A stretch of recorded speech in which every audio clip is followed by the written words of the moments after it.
elevation of boiling point. This is the second colligative property after the relative lowering of vapor pressure.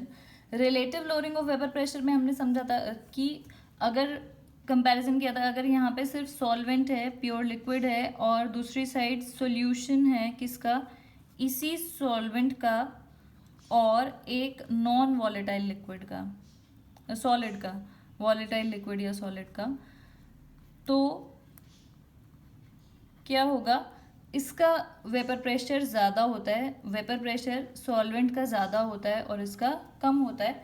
इसके ऊपर एक video मैंने बनाई है, relative lowering of vapour pressure, उसका link आपको डिस्क्रिप्शन बॉक्स और आई बटन में मिल जाएगा, वो आप देख लीजिए। तो वेपर प्रेशर जिस तरीके से सॉल्वेंट का ज़्यादा होता है सॉल्यूशन के कंपैरिजन में, much higher temperature is required to vaporise the solvent from this solution phase. तो इसीलिए क्या होता है, बॉइलिंग पॉइंट एलिवेशन मतलब इंक्रीज हो जाता है। कॉलिगेटिव के नाम में ही आपको क्लियरली समझ में आ जाएगा कि क्या हो रहा है। सॉल्यूशन, सॉल्वेंट और सॉल्यूशन में अगर कंपेयर करें तो बॉइलिंग पॉइंट, जिसको हम डिनोट करते हैं ऐसे टी और बी सबस्क्रिप्ट में, temperature, boiling point of solvent is pure solvent is less than the boiling point of solution. मतलब solution has much higher boiling point than the pure solvent, और ये होता भी इसलिए है कि क्योंकि वेपर प्रेशर इसका कम हो जाता है। वेपर प्रेशर कम हो गया तो बॉइलिंग पॉइंट तो मतलब वो है ना कि वेपर फेज में आएगा। अगर वेपर प्रेशर यहाँ पे कम है, वेपर प्रेशर सॉल्यूशन फेज कम लगा रहा है, तो इसका मतलब उसको क्या करना पड़ेगा, high temperature, high flame, high temperature देना पड़ेगा उसको वेपराइज करने के लिए। तो इस डिफरेंस को हम कैसे, क्योंकि ये वाली वैल्यू ज़्यादा है तो डेल्टा टी बी क्या हो जाएगा, यानी कि चेंज इन बॉइलिंग पॉइंट कितना होगा, T B minus T B naught, T B minus T B naught, and it is directly proportional to the molality of solution. Molality is denoted by the small letter m. तो अगर proportionality का sign हटाएं तो delta T B is equal to एक constant आ जाता है के बी एम, जिसको हम मोलल एलिवेशन कांस्टेंट बोलते हैं,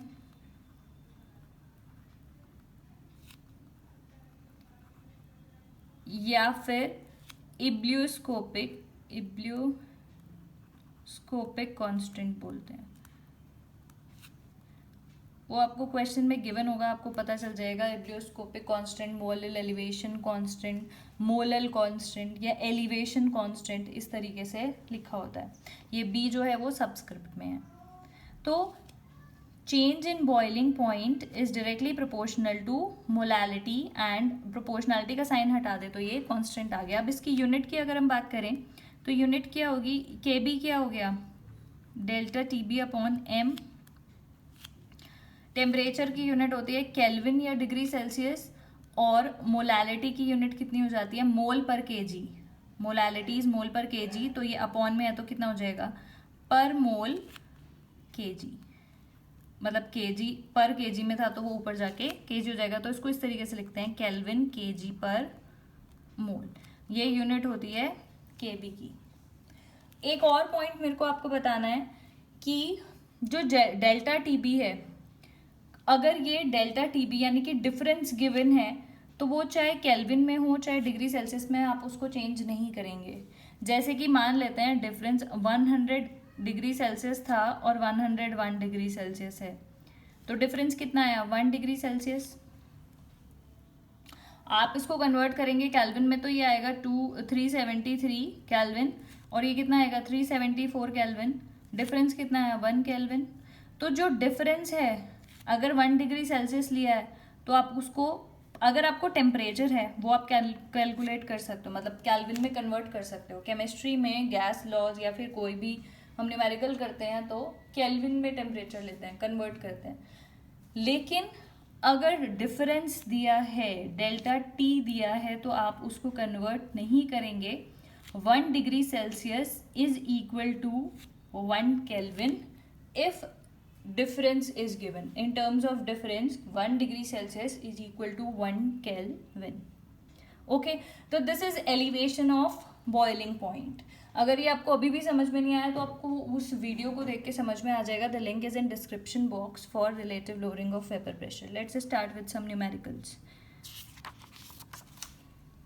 the boiling point of benzene is, फिर से हम एक काम फटाफट से क्या कर देते हैं, सॉल्यूट और सॉल्वेंट लिख देते हैं। क्या है ए, अपने पास क्या होता है सॉल्वेंट, और ये होता है solute.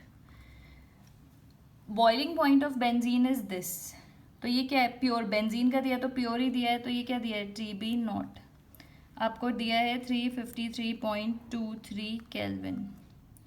When 1.8 gram of non volatile solute, ये नॉन वॉलेटाइल कुछ गिवन है, नॉन वॉलेटाइल सोल्यूट ही गिवन है, और यहाँ पे ये क्या है सॉल्वेंट जो है वो आपका बेंजीन है।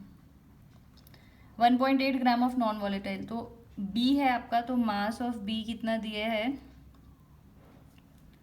1.8 gram, is dissolved in 90 gram of benzene, यानी कि MA कितना है 90 ग्राम्स।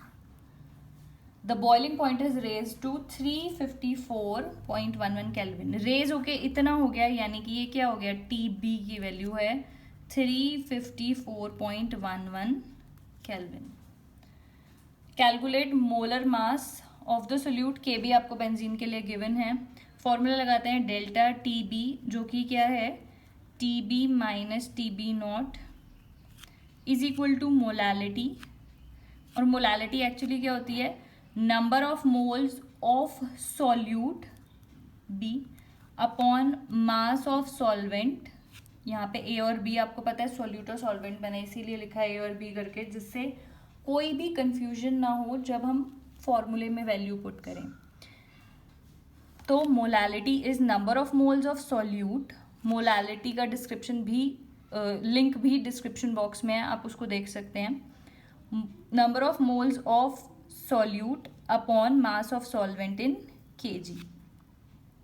ओके, वैल्यू डालते हैं। TB is 354.11, TB not is 353.23। इसका तो हमें नंबर ऑफ मोल्स क्या होता है मास अपॉन मॉलिक्यूलर मास, अब तक याद हो गया होगा। नंबर ऑफ मोल्स क्या हो जाएगा इसका मास अपॉन इसका मॉलिक्यूलर मास।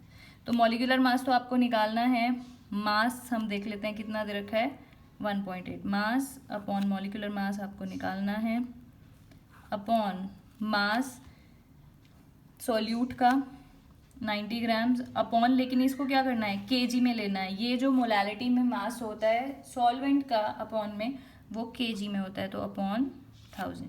इक्वेशन बन गई है, बस क्या करना है कैलकुलेशन करनी है, कर देते हैं। इसको अगर आप इससे माइनस करेंगे तो ये कितना आ जाए, अच्छा इंटू के, वो तो लिखा ही नहीं कांस्टेंट, मोलालिटी इंटू कांस्टेंट होता है ना, तो इंटू KB की वैल्यू जो दे रखी है वो 2.53 दे रखी है। ओके, तो आप इसको कैलकुलेट करेंगे, इसको माइनस करेंगे तो कितना आ जाएगा 0.88, ये हो गया 1.8 इंटू ये आपको निकालना है इंटू 2.53 अपॉन 90, और ये 1000 पहुंच जाएगा ऊपर। इस पूरे को कैलकुलेट करने के बाद आपके पास मॉलिक्यूलर मास आ जाएगा 57.5 ग्राम पर मोल। क्वेश्चन देख के वीडियो पॉज करके पहले खुद से ट्राई किया करो और फिर आंसर मैच किया करो, देखा करो कि किधर गलती हुई है। Next question is 18 gram of glucose, this is glucose C6H12O6 is dissolved in 1 kg of water. Clearly पता चल रहा है कि यहाँ पे सॉल्वेंट क्या है, सोल्यूट क्या है, सॉल्वेंट है वाटर, और सॉल्वेंट को हम A से डिनोट करते हैं अपने क्वेश्चंस में। B क्या हो गया सॉल्यूट, जो कि क्या है ग्लूकोज है इस पर्टिकुलर क्वेश्चन में। देख लेते हैं क्या क्या गिवन है। MB यानी कि ग्लूकोज का मास 18 ग्राम्स दिया है, मास वाटर का कितना दिया है 1 kg। At what temperature will water boil at. अब हाँ, एक और क्वेश्चन आपको याद, अब इस ये प्रेशर दे रखा है, this is atmospheric pressure. I have also told you in the previous video 1.013 bar is atmospheric pressure. इस प्रेशर पे वाटर का बॉइलिंग पॉइंट ये आपको याद करना है, वाटर बॉइल्स वाटर मतलब यहाँ पे प्योर वाटर से, pure water boils at 373.15 Kelvin temperature at 1.013 bar pressure. अगर ये प्रेशर गिवन है तो ये अपने आप से आपको लेना है कि वाटर का बॉइलिंग पॉइंट कितना होगा, 373.15 केल्विन। एग्जैक्ट नहीं भी याद है तो सबको पता होता है वाटर का बॉइलिंग पॉइंट कितना होता है, 100 डिग्री सेल्सियस। अगर if you convert 100 degree into Kelvin then it becomes 373 Kelvin. तो एग्जैक्ट नहीं याद आ रहा है 0.15 तो आप उसको 373 ले लेंगे। लेकिन ये लाइन आपको याद रखनी है कि अगर ये इतना प्रेशर भी ना दिया होता और लिखा होता कि water boils at atmospheric pressure या 1 atm तो भी आपको यही टेम्परेचर लेना था। तो this is your TB nought. Formula लगाते हैं, TB minus TB not is equal to KB which is constant, ebullioscopic constant, into molality. Molality को मैं यहाँ पे चलो नेक्स्ट स्टेप में लिख देंगे, मोलालिटी को मैं यहाँ पे लिख देती हूँ KB into molality is number of moles of solute, solute is B, number of moles of solute upon mass of solvent in kg, mass of solvent is MA।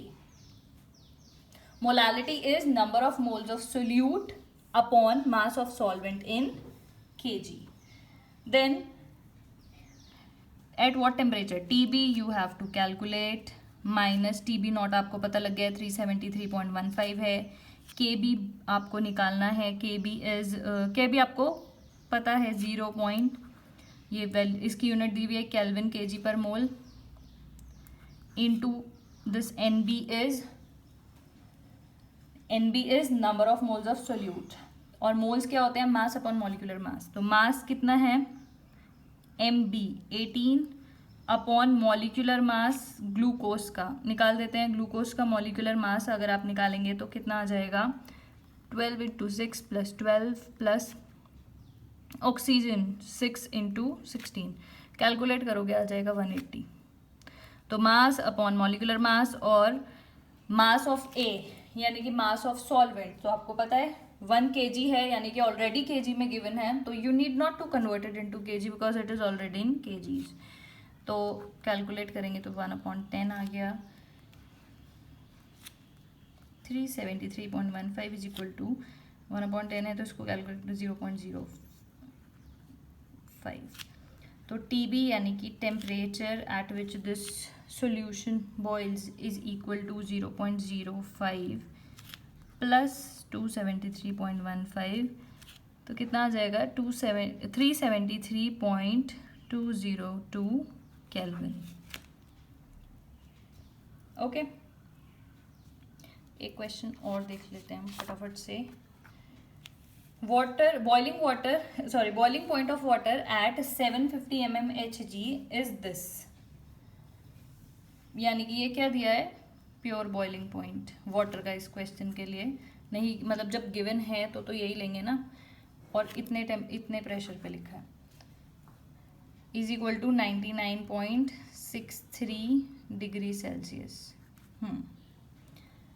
How much sucrose is to be added to 500 grams of water.